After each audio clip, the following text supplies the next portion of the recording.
tous, c'est avec le même ravissement, le même entrain que nous vous retrouvons dans cette émission, le Club de l'Actu. Dans l'actualité qui a ponctué la semaine qui s'achève, on a choisi de revenir sur, entre autres, la crise qui secoue le RPG Arc-en-Ciel, le parti au pouvoir, avec cette question. Alpha Condé a-t-il finalement pris le dessus sur les frondeurs? Nous nous poserons la question dans cette émission. Au prix du carburant, les syndicats veulent désormais le litre d'essence à la pompe à 5 000 francs guinéens. Faut-il parler des demandes réalistes? Nous posons le débat dans cette émission. Déclaration des biens. La Guinée entre réaffirmation des principes constitutionnels du bout des lèvres et défaillance dans son observation. On va revenir également sur cette prétendue rencontre dite des Basse-Côtiers, une rencontre qui continue d'ailleurs d'agiter les esprits ici en Guinée. Bienvenue à tous. Pour faire le débat, nous avons invité pour vous Lamine Monument Cissé, journaliste à Djigui FM. Monsieur Cissé, bonsoir. Oui, bonsoir à tous les téléspectateurs. Bienvenue dans cette émission. Ouais. À l'extrême gauche, Alpha Kabinet Sidimé, il est le patron du site actuconakry.com. Bonsoir, monsieur Sidimé. Bonsoir, monsieur Diallo. Bienvenue dans cette émission et sur ce plateau. Merci. À l'extrême droite, Mamadou Ouri Diallo, journaliste à Gangan TV. Monsieur Diallo, bonsoir. Bonsoir. Et bienvenue dans cette émission. Merci. Et l'autre animateur de cette émission, Mohamed Mara, journaliste ici au groupe Adafo Média, à la radio Espace FM. Bonsoir, Mara. Bonsoir. Bienvenue. On va ouvrir avec cette interrogation. L'Afrique de l'Ouest est-elle en voie de devenir l'épicentre mondial de la menace terroriste? Tout porte à le croire. Après Bamako, c'est Ouagadougou qui a fait les frais des djihadistes. Une attaque a visé dans la nuit de vendredi à samedi un des établissements hôteliers les plus huppés de la capitale burkinabé, Splendid Hotel. On parle d'un premier bilan d'une dizaine de corps retrouvés, en tout cas dans les encablures de l'hôtel. Mamadou Ouri, pour ouvrir, vous avez suivi ces événements du côté de Ouagadougou ou pas? Oui, j'ai suivi un peu le compte-rendu des confrères, notamment des chaînes à l'international. Je pense que Ouagadougou vit au rythme aujourd'hui de cet attentat qui les a plus ou moins surpris, même si, selon beaucoup d'observateurs, il y avait des prémices. Il y a eu des signes annonciateurs de ce qui est arrivé aujourd'hui à Ouaga. D'abord, il faut savoir que le Burkina partage une longue frontière avec le Mali, qui déjà est habitué à cette série d'attentats, notamment le Niger aussi. Selon ce qu'on a dû écouter de nos confrères, notamment le correspondant de RFI basé à Ouagadougou, c'est qu'il y avait eu déjà un certain nombre d'attaques au nord de Ouagadougou et puis un enlèvement d'un étranger qui serait de la Roumanie. Cela étaient des signes déjà que Ouagadougou ne serait pas épargné de ce qui est arrivé la dernière fois à Bamako, notamment à l'hôtel Radisson Blu. Et les chiffres qui sont donnés à l'instant où nous sommes sur ce plateau, c'est qu'il y a 38 morts de différentes nationalités et que certains des assaillants seraient morts. Je pense que c'est encore la preuve que c'est comment on va dire, ces terroristes justement ne sont pas prêts à épargner justement les autres pays au-delà de Bamako. Ils arrivent peu à peu. Après Bamako, c'est Ouagadougou. Après Ouagadougou, ce sera où? La question reste posée. Je pense que l'inquiétude monte. Il faut davantage sécuriser les entrées de tous ces grands hôtels dans la sous-région qui peuvent abriter des étrangers, parce que c'est ceux-là qui sont leurs cibles prioritaires, les Blancs. Et je pense que c'est ce qu'ils ont dit quand ils ont tué un certain nombre de personnes. Ils ont dit ça dans une langue qui leur est propre, du genre, ils ont tué beaucoup de Blancs. Et je pense que c'est eux qui sont leurs premières cibles. Du coup, il faut les sécuriser. Bien. Lamine Monument Cissé, on sait que cette attaque a été revendiquée par AQMI, Al-Qaïda au Maghreb islamique, et par sa branche Al-Bourabitoun. Est-ce que ça doit inquiéter les Guinéens? C'est ce qui commence, en tout cas, cette montée de la menace terroriste qui est partie de Bamako, qui gagne le Burkina Faso. On sait aussi que le Niger n'est pas épargné, le Nigeria, où il y a le Boko Haram. L'inquiétude, elle doit être vraiment de mise en Guinée? Absolument, absolument. D'abord, il faut rappeler qu'aucun pays n'est invulnérable. Donc, aucun pays n'est susceptible d'une attaque terroriste. Et ça, c'est évident. Et on a vu les terroristes sévir dans tous les pays du monde, même les pays dits développés. La France, les États-Unis, par exemple. Alors, le cas du Burkina, par exemple, doit nous interpeller beaucoup plus, parce que le Burkina n'est pas directement impliqué dans dans ce qu'on appelle la lutte contre le terrorisme. C'est vrai, aide les puissances. La France a une base militaire, a une base arrière au Burkina qui intervient sur, dans les champs de combat, de bataille contre les terroristes. Et il y a également les Américains qui utilisent l'espace burkinabé avec les drones pour la supervision du Sahel, la bande sahélo-sahelienne. Et peut-être tout dernièrement, il y a le Burkina qui a participé aussi à une réunion, des pays sahélo-sahéliens, donc qu'on a appelé d'ailleurs les S5 ou M5. Donc il y a tous ces facteurs et le terrorisme, il faut comprendre, le terrorisme est contre cette civilisation occidentale. Donc toute nation inféodée à cette civilisation occidentale n'est pas insusceptible d'attaques terroristes. C'est pourquoi il faut y craindre dans notre pays, il faut renforcer. C'est vrai qu'on ne peut pas les éviter, mais il faut renforcer pour minimiser ce qui pourrait advenir. On ne le souhaite pas, mais il faut renforcer et la sécurité, mais aussi la vigilance. Et parce que ce qui est arrivé à Bamako peut arriver à ce qui est arrivé à Ouaga peut arriver à n'importe quel autre pays africain. La Guinée, c'est vrai, beaucoup estiment que notre pays est un terreau fertile au terrorisme. On l'a d'ailleurs constaté au Mali et au Burkina Faso également. On est comme face à un mode opératoire des terroristes qui changent et des terroristes qui peuvent, on a comme l'impression qu'ils peuvent vraiment se balader sur le continent africain où ils n'ont pas de résistance à rencontrer. Oui, justement, M. Diallo, ils n'ont pas de résistance à rencontrer. Vous avez souligné tantôt le cas guinéen qui nous inquiète tous à partir du moment où nous savons sérieusement que nos frontières sont poreuses. On peut rentrer n'importe quelle heure et sortir à n'importe quelle heure. Cela est comme dans un poulailler. Comme dans un poulailler, bien sûr. Parce qu'il suffit juste de donner 5 000 francs à un agent de police tout à l'heure ou bien de la gendarmerie pour dépasser quand même les frontières. Il n'y a pas que les frontières, même devant nos édifices publics, devant nos établissements hôteliers. Voilà. Et vous l'avez dit, cette pratique, elle peut vous conduire à franchir n'importe quelle barrière. C'est ça. Et vous glissez 1000 francs. Vous glissez 1000 francs, vous glissez 1000 francs, 5000 francs et puis vous passez.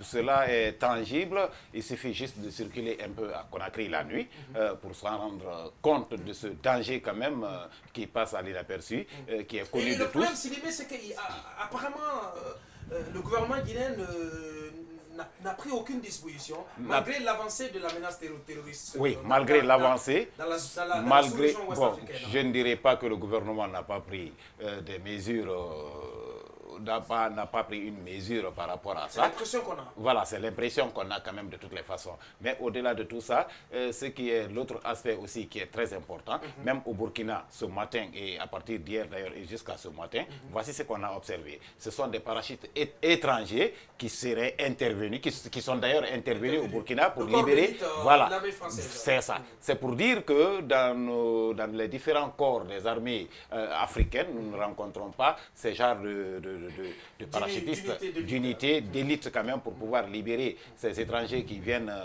séjourner dans les hôtels les mieux huppés de la capitale. Les Occidentaux, ils sont vraiment les plus visés dans ces attaques terroristes en Afrique de l'Ouest.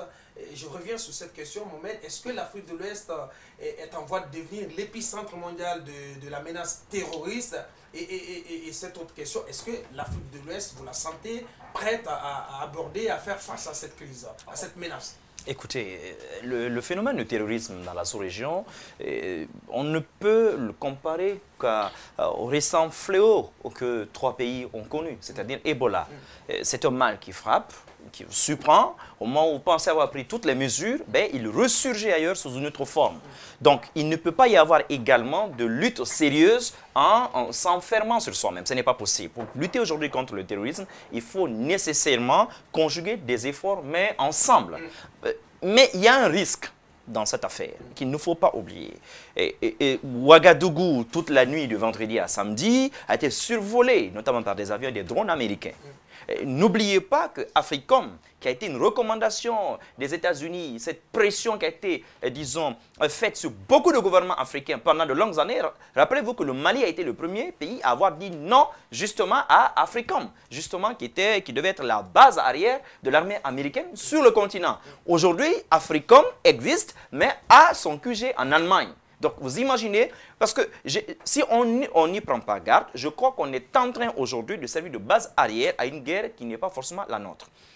Les personnes visées sont connues. Généralement, ce sont des Occidentaux. Cependant, les terroristes aujourd'hui, le terrorisme se greffe aux problèmes internes des États. Ce qui fait que les frappes concernent de plus en plus des lieux stratégiques, justement, qui soutiennent l'économie de ces pays-là. Quand vous prenez l'hôtellerie au Burkina, quand vous prenez l'artisanat au Burkina, vous prenez l'hôtellerie au Mali, ben, vous les touchez, vous savez absolument que vous mettez le pays à genoux. Absolument. Et c'est ce à quoi on est en train d'assister. Ça arrive quand même dans un contexte où on a connu le même type d'attaque à la fois en France, bon, dans une plus grande envergure, au Mali récemment, avec pratiquement les mêmes stratégies. Et ce qui est très intéressant, c'est Mokhtar Belmokhtar qui a fusionné avec le Moujao malien, qui a donné ce mouvement-là aujourd'hui qu'on appelle Al-Mourabitoun, c'est la sentinelle, il ne faut pas l'oublier. Donc, ce sont des revendications, quelque part, au niveau des régions où je dirais nationalistes parfois, qui sont aujourd'hui en train de s'étendre. Et n'oublions pas qu'Al-Qaïda, qui est nettement en perte de vitesse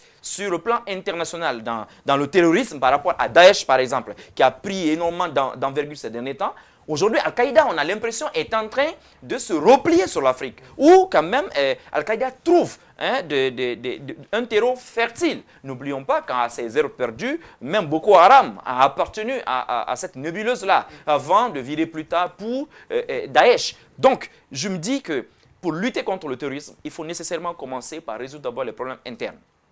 Vous avez remarqué que les attentats en France ont été l'œuvre d'enfants nés de la deuxième ou de la troisième génération en France. Donc, avant tout, ça se greffe sur des problèmes non résolus, de chômage, de manque d'intégration, des problèmes d'éducation. Parce que si vous remarquez, pour la plupart de ces jeunes-là, certains sont en déperdition scolaire pendant très longtemps. Donc, il y a des mécontentements, parfois à l'interne des pays. À mon avis, il faut les résoudre. Des pays comme les nôtres, qui connaissent des crises politiques, comment dirais-je, à répétition, notamment dans la sous-région. Donc, tous les efforts sont concentrés notamment sur les activités politiques, alors qu'il y a aujourd'hui de gros enjeux. Donc, il faut faire attention à mon niveau et il faut renforcer, absolument, il faut renforcer les mesures de sécurité sans pour autant restreindre les libertés publiques. Bien. Je pars des inquiétudes de Mara pour me poser la question, est-ce que justement les questions, je veux dire les réclamations de certains terroristes du nord du Mali sont identiques à la situation du Burkina. Je veux dire, quand par exemple les terroristes disent à ce niveau qu'au nord il n'y a jamais eu d'investissement par le gouvernement, je veux dire, les différents régimes qui se sont succédés au Mali, est-ce que c'est la même situation au Burkina où il y a une couche quelque part sur le territoire burkinabé qui se plaint d'être ignorée, d'être marginalisée par les différents régimes qui se sont succédés au Burkina? Je ne suis pas trop imprégné des réalités du Burkina, mais je pense que non, il n'y a pas... Je juste remarquer que c'est le même mouvement qui est né à la frontière entre l'Algérie et le Mali, qui était greffé sur des problèmes locaux maliens, et aujourd'hui qui va s'en prendre notamment à des bases où, disons, des ressortissants français pour la plupart viennent en réalité, c'est la même nébuleuse. C'est la même nébuleuse, c'est justement ça le problème aujourd'hui. Il y a ces tentacules un peu partout. Qui va commettre des attentats un peu partout. Mais est-ce que ça relance le débat sur le port du voile intégral? On sait qu'il y a un mois derrière, les chefs d'État africains, ouest africains réunis à Abuja, avaient quand même exhorté les différents pays à interdire tout port vestimentaire pouvant empêcher l'identification des personnes. Est-ce qu'aujourd'hui, c'est un débat qui doit être d'actualité, qui revient avec acuité? Oui, moi j'estime d'ailleurs que ce ne doit pas être une priorité pour les États africains. Personnes, ceux qui ont commis ces attentats, aussi bien à Bamako, mais ne sont pas voilés quand même. C'était cagoulé quand même. Oui, cagoulé mais pas voilé. Cagoulé, c'est pas cagoulé, ça rentre dans le même cadre. Parce qu'une personne cagoulée, elle n'est pas identifiable. C'est la même chose. Oui, mais mais une personne cagoulée ne se promène pas librement non plus dans les rues. Par contre, les personnes voilées sont des femmes. Voilà. C'est pas pour rien que nos chefs d'État sont arrivés à cette Ce que Mara dit ce que Mara dit est très important. C'est-à-dire que si vous avez la possibilité d'identifier une personne cagoulée, oui, mais vous pouvez. Moi, je ne suis pas certain qu'une personne, des terroristes qui veulent aller commettre des attentats et qui sont cagoulés puissent se soumettre à des contrôles policiers pour savoir leur identité ou autre. Non, c'est-à-dire que moi, je veux dire simplement. Qu'est-ce que vous dites qu'une personne, une femme voilée qui se promène à Conakry n'a pas une bombe ou une grenade oui, mais ce que je veux vous dire, quand vous prenez le ratio, ou sinon quand vous prenez les attentats les plus, les attentats que nous avons connus, les plus dévastateurs et les plus macabres que nous avons connus, la plupart de ces attentats n'ont pas été commis par des personnes voilées. Donc c'est des personnes qui viennent en pleine journée, qui ont été d'ailleurs précédemment identifiées et qui viennent commettre ces attentats. Mais je voudrais rebondir. Je voudrais juste dire quelque chose par rapport à une des interventions de Mara. Quand il dit qu'il faut régler les préoccupations à l'interne. À des exceptions près, je peux être d'accord. Par exemple, quand vous prenez le cas du Nigeria, du Mali, je suis d'accord que cela est parti l'Algérie, la Libye, la Tunisie, l'Égypte. Mais de façon générale, aujourd'hui, avec tout ce qu'on connaît, je ne suis pas certain que cela soit forcément la raison des de... facteurs déclenchants du terrorisme. C'est pourtant le cas. En Irak, en Syrie, Irak, Syrie, même en Turquie aujourd'hui, en Israël, en Égypte. Je peux vous citer des tas de pays. C'est plutôt lié aujourd'hui, à mon avis, à la politique extérieure des pays, au soutien que les pays font des pays qui sont aujourd'hui dans l'œil du cyclone. Dans l'œil de ces... Ça veut dire que la Guinée aussi doit frémir. Non, tous les pays qui interviennent aux côtés du Mali, absolument. Tous les pays qui interviennent aux côtés du Mali doivent se tenir prêts et doivent être davantage vigilants. Et parce que vous savez que c'est vraiment compliqué. Il y a ce qu'on appelle, c'est-à-dire on estime que ceux qui sont là, on est en train de combattre un ennemi, celui qui vient aider un ennemi est aussi un ennemi. Alors si le Burkina est attaqué, ce n'est pas à cause des problèmes internes au Burkina, mais c'est plutôt l'accompagnement, le soutien. Le Burkina n'est pas présent militairement au Mali. Mais toutes les réunions, le Burkina est présent dans toutes les réunions. La fragilité de l'État burkinabé solidaire.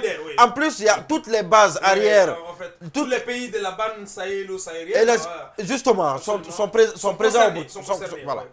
Mais est-ce que vous remarquez aujourd'hui justement le contexte, notamment de fragilité extrême de l'État burkinabé au sortir d'une transition douloureuse? Donc les préoccupations sont ailleurs. C'est ça ce que je veux dire. J'ai dit que lorsque les problèmes internes ne sont pas réglés, justement, il peut y avoir de problèmes. Ça peut constituer un terreau fertile. Et ça, vous pouvez le constater un peu partout. Non, je veux juste terminer, Abouakar. Vous avez dit tout à l'heure que c'est vrai, le Burkina n'est pas militairement présent au Mali. Mais en même temps, Mara a parlé... Mais les bases arrière, mais en même temps, Mara a parlé... Oui, ça c'est un peu de la géopolitique, stratégie auquel je ne veux pas m'intéresser spécifiquement. Mais vous avez parlé de Ben Mokhtar.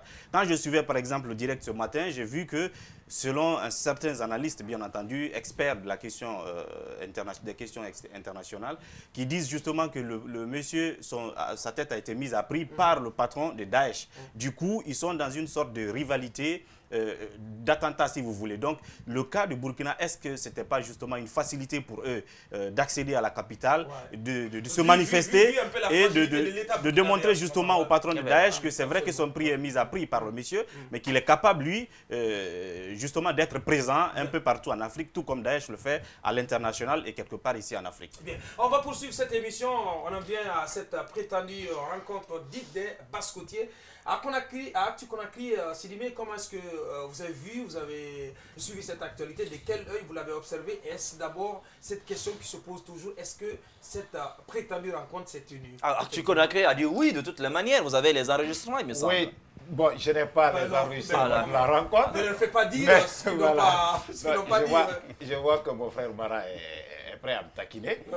Mais je n'ai pas l'enregistrement de la prétendue réunion. Mais ce qui est... Comment vous suivez cette actualité chez vous? Voilà.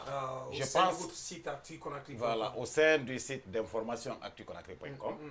Cette prétendue rencontre qui aurait lieu chez M. KPC Kerfala Camara. Vous avez la certitude ou pas qu'elle s'est tenue? quel est le sentiment que vous avez aujourd'hui? Est-ce que cette rencontre s'est tenue? Parce que c'est là d'abord toute la difficulté. Bon, moi, je je ne dirais pas que la rencontre a eu vraiment lieu parce que les intervenants, les accusés ou les incriminés ont dit non, que cette rencontre dite ne s'est jamais tenue. Donc, mais au-delà de tout, qu'est-ce qui est important? Parce qu'il s'agissait il s'agirait de la rencontre, de discuter de l'après Alpha Condé, qui vient d'être réélu à la majorité. Est-ce que ça devrait poser problème, cela? Oui, ça devrait vraiment être problème. Ça devrait, oui, ça devrait être. En quoi ça devrait être un problème? Parce que, non, imaginez par exemple, on sait de toutes les façons qu'en 2020, Alpha Condé, il doit partir. Oui, mais s'il faut discuter de façon discrète de l'après Alpha, de son vivant, je pense bien si le chef de l'État... Il faut attendre qu'il meure pour qu'on parle de ça. Attention, le problème est que... Non, attention. Ce sont des personnes qui ont été nommées par le président de la République. KPC, est-ce que nous sachions, il n'est pas nommé? Non, pas KPC. KPC est un homme d'affaires. Mais Kiridi Bangoura, c'est le chef de cabinet, je pense. Non, le ministre secrétaire général. Le ministre secrétaire général à la présidence. Voici quelqu'un qui a bénéficié d'un décret du président de la République, le professeur Alpha Condé. Si ce monsieur est incriminé dans de tels dossiers, je pense bien que ça doit inquiéter le chef de l'État de son vivant. Ça, il faut être sérieux quand même quelque part. Donc, à mon entendement, que la rencontre ait lieu ou pas, ce qui reste clair, s'il faut discuter de l'après-Alpha, au moment où il commence son second mandat. Au moment où il commence son second mandat, et qui est d'ailleurs... Donc vous ne voyez pas cela d'un bon oeil? Je ne vois pas cela d'un bon oeil, que ce soit Sidimé ou Lamine Moïma Sissé, je pense bien que personne ne va quand même cautionner de telles rencontres. Moi, je suis très inquiet. Parce que si l'on ne parle pas de l'après-Alpha maintenant, ça veut dire qu'on n'est pas en train de prévoir un après-Alpha. Soit qu'on ne veut pas qu'Alpha Condé s'en aille en 2020, soit qu'Alpha Condé lui-même a, disons, le projet de rester ou de mettre quelqu'un au pouvoir en 2020. Et c'est là où moi je suis très inquiet. L'État ne doit pas quand même se montrer assez frileux pour les discussions qui se passent dans les salons. À mon avis, c'est un débat qui n'a pas de sens. J'aurais pu comprendre si au cours de cette réunion-là, des propos... Attendez, des propos... Non mais attendez, que le président de la République que le président de la République pique sa colère et se voit dans l'obligation de convoquer toutes ces personnalités-là, parce que quand même elles ont toutes reconnu chez nous, sur nos antennes, que le président les a convoquées. Donc pour que le président en vienne à cela, moi je me dis, le président ne peut pas s'emporter comme cela sans preuve. Pour moi, la réunion s'est bel et bien tenue. D'ailleurs, si vous les écoutez très bien entre les lignes, personne parmi ces dignitaires-là n'a nié cette réunion en réalité. Mais ce sont les propos à eux prêtés qui sont contestés. Parce qu'ils disent non, nous avons l'habitude de nous rencontrer là. On a l'habitude de parler de tas de choses là. Nous nous sommes rencontrés pour parler de la fête. C'est ce qu'ils disent. Mais ils disent, bon, mais une réunion sur l'après-Alpha Condé, on n'en parle pas. Moi, le souci quand même que j'ai, c'est que ça me montre quand même que le président de la République, il est quelque part frileux. Absolument. De l'autre côté, je me dis que est-ce que cet état d'âme-là n'est pas en train d'apporter de moulin et de l'eau au moulin de ceux qui pensent que le président aujourd'hui s'inscrit dans une sorte de succession monarchique, d'évolution monarchique dans notre pays. Parce qu'aujourd'hui, quand même, quand vous voyez que l'armée va aujourd'hui entre les mains du plus fidèle des compagnons. D'ailleurs, à mon avis, c'est la seule personne auprès d'Alpha Condé dont on ne peut pas du tout remettre en cause la loyauté en réalité. Ça, c'est moi qui le dis, c'est ce que je pense. Vraiment. Maintenant, lorsqu'on pense qu'il y a un maillage... Vous pensez que ça a été fait à dessein? Non, mais ça a été fait à dessein. Ceux qui pensent qu'en réalité, Dr Mohamed Diané a été disgracié par le président de la République, je crois que c'est très mal connaître. D'abord, Dr Mohamed Diané, à l'observer, c'est une personnalité d'envergure, quelqu'un qui a tenu un parti politique. Sous l'air Conté, en l'absence d'Alpha Condé dans le pays, à mon avis, ça c'est quelqu'un qui sait ce qu'il veut. Et je ne pense pas que cet homme-là ne puisse pas dire ces 4 vérités à Alpha Condé si besoin était. Ça, je ne le pense pas. Mais s'il le met là, avant tout, c'est parce que Alpha Condé a peur de tout, mais il a plus peur de l'armée que de tout. C'est connu. L'armée, c'est sa chose. Donc, il ne peut pas confier l'armée à n'importe qui. D'abord, c'était à son avocat, il ne faut pas l'oublier. Et maintenant, c'est à son fidèle compagnon. Moi, je me dis que quelque part, c'est ton message. Donc, le président, il est frileux. Je me dis, pourquoi? De l'autre côté, moi, ce qui me frustre, ce qui me choque, c'est que les gens se sont réunis, non pas autour d'idéaux politiques, mais avant tout d'idéaux communautaires. C'est cela qui me dérange. Pourquoi des basse-côtiers Bon sang, moi, c'est cela qui me dérange. Comme tout à l'heure, on va en parler. Pourquoi c'est l'union mandin que le président va avoir pour résoudre des questions internes au RPG Arc-en-Ciel. Ouais. Ça me dérange en Guinée. Bien, il faut qu'on arrête ça. Bien. Votre lecture, Lamine Mohamed Cissé, sur cette prétendue rencontre, encore une fois, des Basse-Côtiers. Vous savez, avant que la boîte à Pandore ne soit ouverte par Mosaïque Guinée, permettez-moi de le citer, parce que c'est sur ce site que j'ai lu cette nouvelle en détail. Et on se sursurait, et donc Absolument, les gens en parlaient. Ouais, absolument. Mais que la nouvelle soit mise au grand public, soit dévoilée sur la place publique, c'est bien évidemment grâce à ce site. Et après, on a vu tout ce qu'on a vu après, les réactions des acteurs qui ont été cités, l'agitation des personnes qui ont été citées. Mais comme Mara l'a dit tout à l'heure, je commence par ses derniers propos quand il dit que la connotation ethnique que la chose a prise, la connotation communautaire que la chose a prise, c'est ce qui m'a gêné moi. Quand on dit les Basse-Côtiers, mais moi je suis certain, je suis sûr de quelque chose, les amis se sont retrouvés quelque part. Pour discuter de quoi, je ne sais pas, mais d'après les indiscrétions que nous avons eues de Palais Sékou Touréa, cela nous laisse croire que c'est bien évidemment de la succession d'Alpha Condé, d'après ces indiscrétions. Et parce que comme il a rappelé, je ne peux pas comprendre comment le président de la République peut être beaucoup plus en colère contre une réunion, contre des personnes qui se seraient retrouvées quelque part pour discuter entre amis, si ils n'ont pas parlé de sa succession, parce qu'ils se retrouvent tous les jours à Novotel, voilà, ils se retrouvent tous les jours, ces copains qui ont été cités. Alors si cette fois-ci, ça fait raffut, c'est parce que ils se sont dit quelque chose. Ils ont touché à quelque chose de sensible. Ils ont touché à quelque chose de sensible. C'est aussi simple que ça. J'ai écouté également dans l'émission Les Grandes Gueules les interventions des deux personnes qui ont été citées, notamment dans l'article de Mosaïque Guinée, KPC et Mouni. C'est vrai qu'ils n'ont pas nié la tenue d'une rencontre. Mais ils ont mis ça sous le sceau d'une organisation, l'organisation d'une fête, donc d'une réunion qui préparait... Honnêtement, Lamine, qui aurait osé avouer publiquement avoir parlé de la succession d'Alpha Condé? J'allais en venir tout à l'heure. Cela fait 5 ans que ces amis-là se retrouvent, ils discutent entre eux. Mais pourquoi cette fois-ci, lors d'une simple réunion entre eux, les mêmes personnes, voilà, entre amis, cette réunion a pris de telle ampleur? Voilà pourquoi moi je pense qu'il y a eu des propos subversifs. Trop sensibles. Et nous sommes en Afrique. Aucun chef d'État ne voit d'un bon œil son dauphin, son successeur, si ce n'est pas son fils. Alors on a un problème. Ça veut dire qu'on a un problème. Dire maintenant que le président Alpha Condé est en train de préparer quelque chose de monarchie, bon, certainement que mon confrère a les preuves de ce qu'il avance, mais moi je ne vois pas... Il soupçonne. Voilà, justement. Bon, d'accord, j'ai dit c'est pour cela, peut-être je ne peux pas l'en vouloir, mais cette réunion quand même... dénote quelque chose. Absolument. Oui, la colère d'Alpha Condé, du président de la République, dénote de l'attitude du comportement des chefs d'État africains. Il a touché à ce point-là qui me paraît extrêmement important. Vous savez, en Afrique, on n'aime pas parler de la succession quand on est au pouvoir. En Europe, on sait que c'est le parti qui décide, mais ici, on fait ombrage au parti. Nous savons ce qui se passe aujourd'hui au RPG Arc-en-Ciel. Alpha Condé a son agenda. Si ce qui a été discuté entre amis n'est pas conforme à l'agenda que le président de la République a, forcément, il a raison de se mettre en colère. Et parce qu'Alpha Condé a certainement prévu quelqu'un qui doit le succéder et avec qui il doit avoir des intérêts, ils doivent se partager à la réelle politique.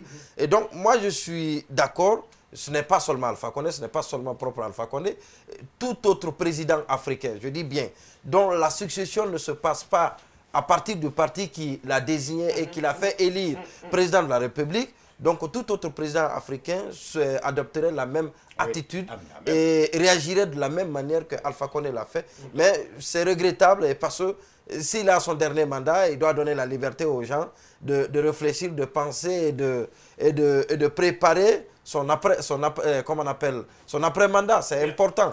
Alors, c'est vraiment compliqué. Il est en train de se comporter comme les autres présidents africains, on doit le lui concéder. Alors qu'il avait une grande chance de se détacher un peu plus de la chose politique cette fois-ci, de travailler à fond et de laisser quand même une trace aux Guinéens. À mon avis, c'est inquiétant quand même que ça commence de la sorte, parce que, vous savez, il y a un phénomène en Guinée qui a emporté pas mal de personnes, parfois de sommité intellectuelle de cette nation. C'est la délation.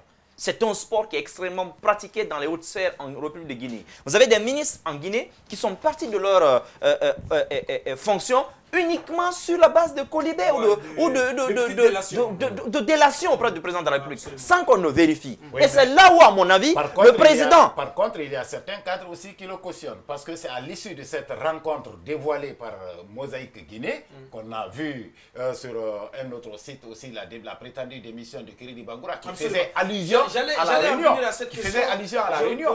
Donc pourquoi Kiridi Bangoura n'a pas matérialisé cette démission? Moi, c'est vrai qu'il y a une tentative de démission de la part de il a écrit sa démission. Absolument. Il a écrit sa démission. Pourquoi il ne l'a pas concrétisé? On peut expliquer la disgrâce, entre guillemets, du ministre Kiridi Bangoura, ministre d'État Kiridi Bangoura, par la tenue de cette réunion, de cette supposée rencontre dite des Bascotiers. Bon, je pense que ça pourrait avoir une de ces raisons-là, même si avant cela, on trouvait la raison.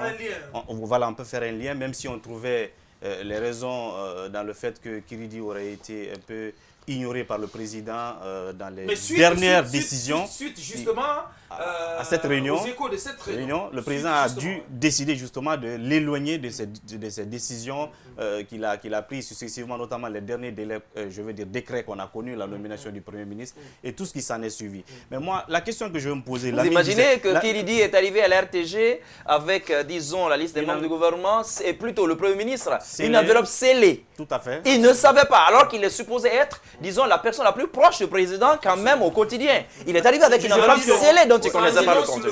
Ça en dit assez long. S'il était candidat pour le poste de Premier ministre, le patron aurait pu le briefer avant. C'est le minimum. S'il était candidat. J'ai commencé mes propos par rapport à ça. Je disais que quelqu'un qui a bénéficié d'un décret du chef de l'État discute de l'après de ce dernier, de son vivant, personne ne va l'admirer. Kiridi Bangoura a été écarté carrément de cette discrétion du président de la République. Il ne restait qu'un seul poste. C'était celui de M. Ibrahima Khalil Kaba à la place de Dr Diané. Donc, c'est ce poste-là seulement qui restait. Et Kiridi, compte tenu de la situation qui prévalait en ce temps, Kiridi voyait tout simplement qu'il n'allait pas vraiment être à ce poste laissé vacant par Dr Diané. Laissé vacant par Dr Diané. Donc, on voyait déjà le profil. Moi, personnellement, je voyais le profil d'Ibrahima Khalil Kaba à ce poste. Absolument. Donc, Kiridi étant écarté de là-bas aussi, il fallait forcément créer on renverse la pyramide là. Mais sauf qu'il n'a pas de démission. C'était au même moment. Non, ça c'est avant. C'était au même moment. Les choses peut-être qu'il a senti la tempête venir. Je vais poser une question simple. Il y a un lien. Je termine. Oui, moi je suis curieux. Je veux juste vous poser une question qui va vous donner à réfléchir.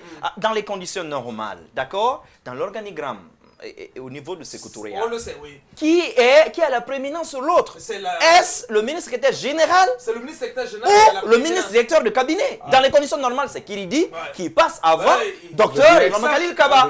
Donc, si aujourd'hui Kiridi... Le directeur de cabinet, attention. Non, dans l'organigramme, je dis, dans l'organigramme administratif, c'est le secrétaire général qui passe avant le directeur de cabinet. Non, pas dans l'organigramme de la présidence de la République guinéenne. C'est qu'on a renversé. Dans l'organigramme de la présidence de la République guinéenne, le directeur de cabinet, voilà, mais malheureusement que ce n'est pas le sujet à l'ordre du jour, mais je vais vous dire que le directeur de cabinet est au-dessus du secrétaire général. Dans l'organigramme, informez-vous dans l'organigramme de la présidence de la République guinéenne. Civils et militaires, les questions civiles et militaires sont discutées au sein de cette direction. Il y a beaucoup de téléspectateurs qui nous suivent à la télé. Et ce qui est une certitude, dans les conditions normales, le ministre secrétaire général a la prééminence sur le directeur du cabinet. Quelle condition normale? Cette condition normale est tracée par qui? Mais C'est comme ça que ça fonctionne. Oui, mais c'est le président palais. qui fixe l'organisation de son Administrativement, le C'est le président qui fixe l'organisation de son organigramme. Sous Alpha Non, Condé, il peut le Ça, c'est faire. non, ça c'est une question de régime juridique. Ah,